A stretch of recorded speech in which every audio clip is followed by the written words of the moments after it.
एक शाम प्राची टीवी पर सीरियल देख रही होती है, तभी उसकी सास वहां आती है। अरे सीरियल में तो ऐसे मग्न है जैसे आज रात का खाना पड़ोसी आकर बनाएंगे। मुझे पता ही नहीं था आपने अपने बेटी की शादी पड़ोस में भी की हुई है। मतलब? मतलब इस घर में सारा काम बहू ही करती है, आप तो सिर्फ खर्राटे मारती हैं। अच्छा जी, फिलहाल तो तुम आराम फरमा रही हो, चलो जाओ, ये मेरे टीवी देखने का समय है। हाँ, इसीलिए मुझे भगाया जा रहा है। सॉरी, अब तुम बिल्कुल नहीं जाओगी। प्राची की इस बात पर दोनों सास बहू के बीच टीवी रिमोट के पीछे बच्चों जैसी छीना झपटी शुरू हो जाती है, जिसके बीच श्लोक भी काम से घर वापस आ जाता है। आज मेरी चूहे बिल्ली की जोड़ी किस बात पर झगड़ रही है? अरे तेरी बीवी मुझे टीवी ही नहीं देखने दे रही। अरे तुम्हारी मम्मी मुझे खाना बनाने के लिए फोर्स कर रही है। अरे वाह, ऐसे बेतुके रीजन पर तो बच्चे भी झगड़ा नहीं करते। अरे मुझे कुछ मत बोल, सब इसने ही शुरू किया है। हाँ, जैसे आपकी बहुत दूध की धूली है ना। अरे बस दोनों चुप, प्राची जाओ खाने की तैयारी करो, और माँ तुम छोड़ो, तुम्हें क्या बोलूं, शांति से अपना सीरियल देखो, मुझे दोबारा लड़ने की आवाज सुनाई नहीं देनी चाहिए। ऐसा बोलकर श्लोक वहां से चला जाता है, जिसके पीछे पीछे प्राची भी कुछ न कुछ बड़बड़ाते हुए रसोई में चली जाती है। हाँ, सासू जी को तो कुछ बोलेंगे ही नहीं, बस मुझ पर ही हुक्म चलता है, खाना बनाओ, जैसे मैं इनके घर में खाना बनाने के लिए आई हूँ। इसी तरह शाम बीतती है और रात को श्लोक और प्राची की सास खाना खाकर सोने चले जाते हैं, लेकिन प्राची गुस्से में कुछ खाए बिना काम में ही लगी रहती है।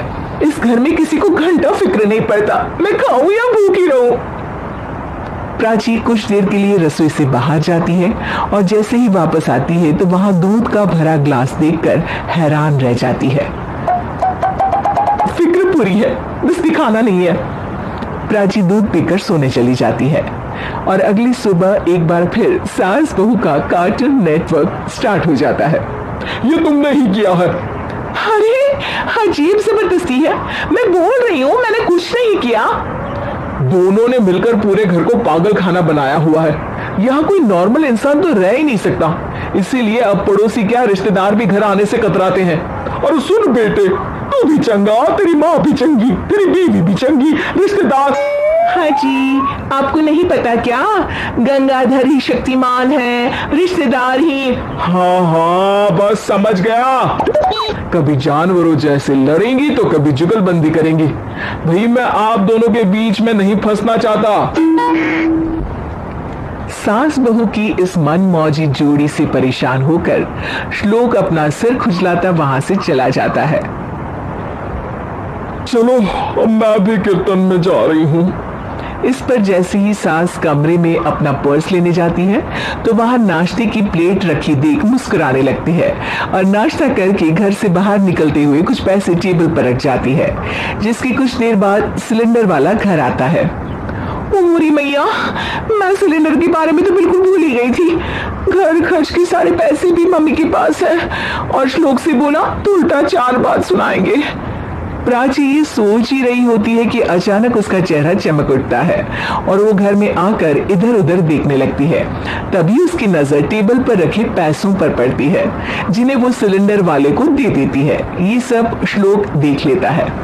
अच्छा बेटे, इतना बड़ा घोटाला, सबके सामने मैं तेरी दुश्मन और पीठ पीछे तेरी मेरी यारी।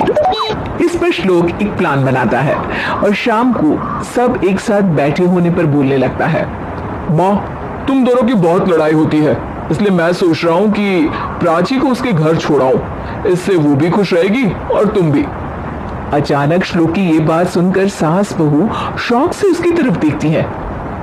अरे ऐसे कैसे घर छोड़ाओगे, मुझे कहीं नहीं जाना। अरे तुमने बोला नहीं पर मैंने सुन लिया, तुम्हें मम्मी के साथ रहना अच्छा नहीं लगता, मुझे पता है। अरे वो हरे, जब बहू खुद कुछ काम बोले तो वो तुझे सुनता नहीं, और अब जो इसने बोला ही नहीं वो तू समझ गया। जब उसे नहीं जाना तो फिर जबरदस्ती क्यों कर रहा है? अच्छा, फिर आपको मौसी के घर छोड़ाता हूँ। बस अब आप दोनों एक घर में एक छत के नीचे नहीं रह सकती। मैं इस टॉम एंड जेरी की जोड़ी को और नहीं झेल सकता। है? ऐसे कैसे नहीं रह सकते? तुम्हें इतनी दिक्कत है तो तुम्हारा बोरिया बिस्तर पैक कर देती हूँ, लेकिन मम्मी जी कहीं नहीं जाएंगी। बिल्कुल यही सुनना था मुझे। अगर दोनों में इतना ही प्यार है फिर हर वक्त ये लड़ाई का नाटक क्यों करती हो? देखा मैंने कैसे माँ किचन में दूध रखती है और तुम उनके लिए कमरे में नाश्ता रखती हो, और कैसे वो पहले ही तुम्हारी दिक्कत समझकर घर में पैसे रखकर बाहर जाती है। अरे भाई, इतना ड्रामा तो डेली सोप में भी नहीं होता जितना तुम दोनों ने इस घर में फैलाया हुआ है। तू हमें टॉम एंड जेरी बोलता है ना, तो याद कर वो दोनों भी एक दूसरे को बाहर वालों की बुरी नजर से बचाने के लिए हमेशा सबके सामने लड़ते थे, लेकिन अकेले में दिक्कत के समय मदद भी तो करते थे। बस हमारा रिश्ता भी कुछ ऐसा ही है। और वैसे भी अगर सास बहू में तू मैं नहीं होती तो दुनिया वालों को कहानियां कैसे मिलेंगी?